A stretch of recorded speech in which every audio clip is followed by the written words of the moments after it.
हमारा देसी लिबरल बहुत ही ज़्यादा हसास वाक़ हुआ है। कोई चीज़ भी उसके कोर नैरेटिव से थोड़ी सी आगे पीछे हो जाए तो एकदम से गुस्से में आ जाता है, रेंटिंग स्टार्ट हो जाती है और अंदर का स्नोफ्लेक बाहर आ जाता है। इस दफ़ा हमारे लिबरल्स का जहनी हैज़ा गिरा है जनाब राबी पीरज़ादा साहिबा पे।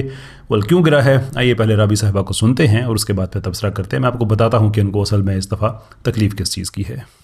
एक बीवी जब उसका शौहर आता है ना बेचारा काम कर करके, उसको ऐसे देखती है जब वो डांस पार्टी करके आया हुआ है, विच इज़ अ सिन। ये गुनाह है। आप अपने शौहर, आप अगर कोई बीवी मर जाए और उसका शौहर से खुश नहीं है तो वो जन्नत में भी नहीं जाएगी।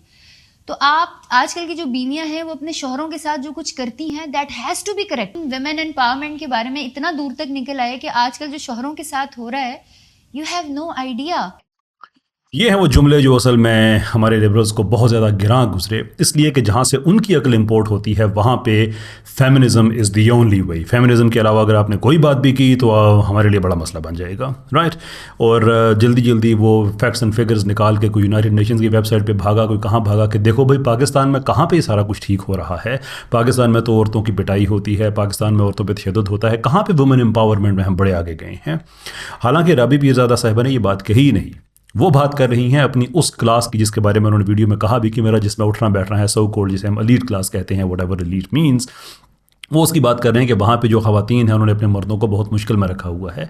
नाउ बाय नो मीन्स हम ये बिल्कुल भी नहीं कहते कि पाकिस्तान में जो ख़वातीन हैं वो अच्छी ज़िंदगी गुजार रही हैं। हम ये कहते हैं कि इवन वो जो लिबरल तबका है वहाँ पे भी ख़वातीन अच्छी ज़िंदगी नहीं गुजार रही। वो कितने कत्ल मैंने एक पूरी लिस्ट दी थी कि जो इस तबके की तरफ से सामने आते हैं, जो हमारा लिबरल तबका है जहाँ पर ख़वातीन का इस्तेहसाल हुआ, कत्ल हुए, 2 कत्ल हुए और उसके अलावा सर के बाल काटने, वो सारा कुछ मैंने वो पब्लिक रिकॉर्ड का हिस्सा है।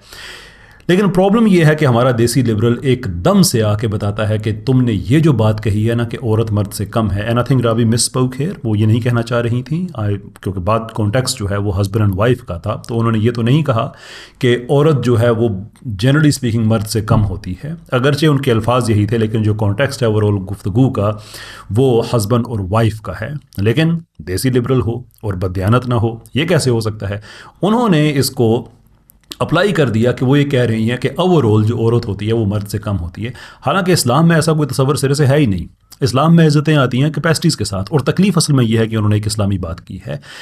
ये बात बिल्कुल दुरुस्त है कि बहसीते खामंद एक मर्द अपनी बीवी से उसकी ज़िम्मेदारी ज़्यादा है, उसका स्टेटस ज़्यादा है, वो कव्वाम है, घर का सरबराह है। We have no problem with that, हमें इस पर कोई शर्मिंदगी नहीं है, हमारा ये फ़ख्र है, अल्लाह का शुक्र है कि हमारा फ़ख्र है। उसके अलावा हमारे माशरे में कुछ भी ऐसा नहीं होता कि मर्द हमेशा औरत से ऊपर होगा, डिपेंड। यानी कि मैं घर में, मेरी वालदा जो कि एक औरत हैं, मेरे वालिद साहब से 3 गुना ज़्यादा मेरे लिए काबिल एहतराम है, हदीस की रोशनी में। तो हमारे पास इस तरह का तो कोई प्रॉब्लम है नहीं। हाँ, कवाम का तसव्वुर वो हमारे लिए एक फ़ख्र की चीज़ है। और तकलीफ़ हमारे लिबरल को ये हुई है जो जल्दी जल्दी एकदम से लेके आ गया फिगर्स इधर उधर से कि देखो भी पाकिस्तान में तो ये हो रहा है। असल प्रॉब्लम ये है कि ये क्यों कहा जाता है कि जो मर्द है बहसीयत खामंद वो औरत से उसका सुपीरियर होता है। वेल द फैक्ट कि कोई चीज़ आपके लिबरल या फेमिनिस्ट एजेंडा में फिट नहीं बैठती तो वो इसलिए तो गलत साबित नहीं हो सकती। उसके लिए आपने अदादो शुमार देने होंगे। जैसे आप ये अदादो शुमार देते हैं ना हमें कि देखो भाई औरत पे कितना इस्तेहसाल होता है, कितना उस पर तशद्दुद होता है। श्योर, ऐसे ही हमें फेमिनिज़म के अदादो शुमार भी बताएं।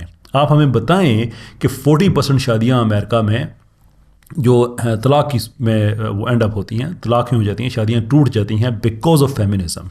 हमें ये बताएं कि वो ख़ानदान जहाँ पे एक मर्द रह रहा है, सिर्फ घर का सरबराह मर्द है, इसलिए कि उसकी बीवी स्ट्रॉन्ग फेमिनिस्ट उसको छोड़ के कहीं चली गई है, उन घरों में गुर्बत की परसेंटेज क्या है? 22%। और वो ख़ानदान जहाँ पे एक औरत ही सरबराह है जिसने मर्द को अपनी ज़िंदगी से बेदखल कर दिया इसलिए कि वो बड़ी स्ट्रॉन्ग फेमिनिस्ट है, वहाँ पे गुर्बत की क्या शरह है? हियर कम्स द इन्फॉर्मेशन, 36% से भी ज़्यादा है। हमें ये बताएं कि वहाँ पे बच्चे डिप्रेशन का शिकार होते हैं फेमिनिज़म की वजह से। हमें बताएं वहाँ पे कि वो बच्चे जो फेमिनिस्ट, जो स्ट्रॉन्ग हेडेड फेमिनिस्ट ख़वातीन हैं जिन्होंने मर्द को अपनी ज़िंदगी में से प्रिक्लूड किया हुआ और ये बताया हुआ कि मैं बिल्कुल तुम जैसी ही हूँ, हमें बताएं कि सबसे कम रेशो होती है उनके बच्चों की कॉलेज में जाने की, जो एक्सेस नहीं मिलता हायर एजुकेशन में, इसलिए कि वो ड्रग्स में जाते हैं। घर में जब फादर फिगर नहीं होता, इसलिए कि आपकी अम्मी जो है वो ज़्यादा स्ट्रॉन्ग फेमिनिस्ट है, तो ऑब्वियसली बात है कि घर में जब फादर फिगर नहीं होगा तो आपका एक नेचुरल माहौल जो किसी भी बच्चे का हक है वो छीन लिया जाएगा। ये सारे के सारे भी अदाद शुमार मौजूद हैं। I mean it is nothing. सिर्फ अमेरिका में 2007 से 2017 तक इन 10 सालों में जो टीनेजर्स जिनकी सुइसाइडल टेंडेंसीज़ वहाँ पे बढ़ी हैं वो 70% के हिसाब से बढ़ी हैं। हर 5 में से एक बच्चा वहाँ पे बगैर बाप के रह रहा है, किसी को पता ही नहीं है। उनका बाप कौन था, नॉट नेसेसरली कि उनके बाप बुरे लोग थे, और ऑफ कोर्स जो ऐसा करते हैं वो बुरे लोग होते हैं, but most of the times पीछे वजह ये होती है कि एक स्ट्रॉन्ग सेंस ऑफ फेमिनिज्म है कि नहीं मैं भी तुम्हारी जैसी हूँ, तुम होते कौन हो। औरतों की गुर्बत में इजाफा फेमिनिज्म की वजह से होता है, ख़ानदान टूटते हैं फेमिनिज्म की वजह से, पॉपुलेशन डिक्लाइन, 4 वेव्स आई हैं फेमिनिज्म की, first wave, second, third and fourth. Historical correlation आपको मिलेगा कि जब भी एक फेमिनिज्म की वेव आती है फर्टिलिटी रेट हमारा कम हो जाता है दुनिया में।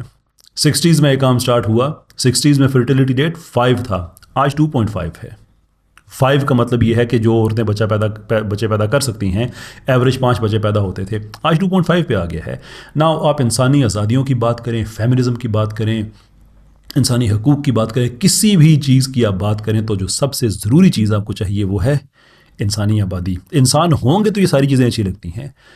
कुर्बान ना जाए इस फेमिनिज्म पे जो कि एक्चुअली इंसानियत को एक अबिस की तरफ धकेल रहा है, ख़त्म कर रहा है उसको। और उसके मुकाबले में हमारे पास साइंटिफिक स्टडीज़ मौजूद हैं कि जहाँ पे कोई एक पार्टनर डोमिनेंट होता है, इन मोस्ट केसेस जो मर्द पार्टनर डोमिनेंट होता है, वो फैमिली ज़्यादा हैप्पी होती हैं, वहाँ पे ज़्यादा रिप्रोडक्शन होती है। और रिप्रोडक्शन बच्चों की इस तरह से नहीं होती है कि मर्द ज़्यादा डोमिनेंट है। मैं इवन ये कह रहा हूँ कि इवन जहाँ पे औरतें भी डोमिनेंट होती हैं, अगरचे मैं उस चीज़ से मुतफिक नहीं हूँ, उसका भी एक प्रॉब्लम है। लेकिन हमारे पास ये कुछ 4-6 कुछ रटी रटाई टर्म्स हैं, पेट्रियार्की है, और बड़ा काम ख़राब हो रहा है। Well we agree with that कि पाकिस्तान में औरतों के साथ ज़्यादती होती है। We agree with the fact कि पाकिस्तान में औरतों के साथ जो कुछ हो रहा है वो ठीक नहीं हो रहा है। इस हद तक मैं हमेशा अपने देसी लिबरल से मुत्तफिक हूँ। प्रॉब्लम यह है कि वो इसका हल देता है फेमिनिज़म, जिसके बारे में मैं एनर्जी इस्तेमाल करता हूँ कि बुखार तो आपने बिल्कुल ठीक आइडेंटिफाई किया, अब इसको ठीक करने के लिए इसे जहर ना दें। Therefore we need a strong sharia life, इस्लामी ज़िंदगी, प्रैक्टिकल इस्लामी ज़िंदगी, जिससे इस तबके को तकलीफ़ हो रही है कि रफ़ी पीरज़ादा साहबा ने कहा ही क्यों है कि बीवी जो होती है वो औरत से कमतर होती है। जी होती है, होना चाहिए, क्योंकि इससे आपकी सोसाइटी, आपकी जो फैमिली है उसका सिस्टम प्रिजर्व रहता है। जहाँ पे फैमिलीज़ का सिस्टम प्रिजर्व रहता है वहाँ पे सोसाइटी प्रिजर्व रहती है।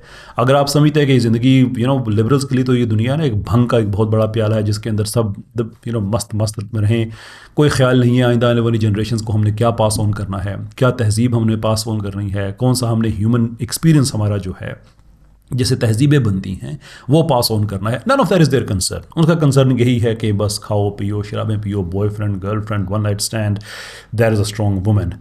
कभी ये हमारा देसी लिबरल आपको नहीं बताएगा, मैं आपको बताऊंगा किसी दिन कि वेस्ट में फेमिनिज्म के नाम पे औरत के साथ धोखा कितना बड़ा हुआ है।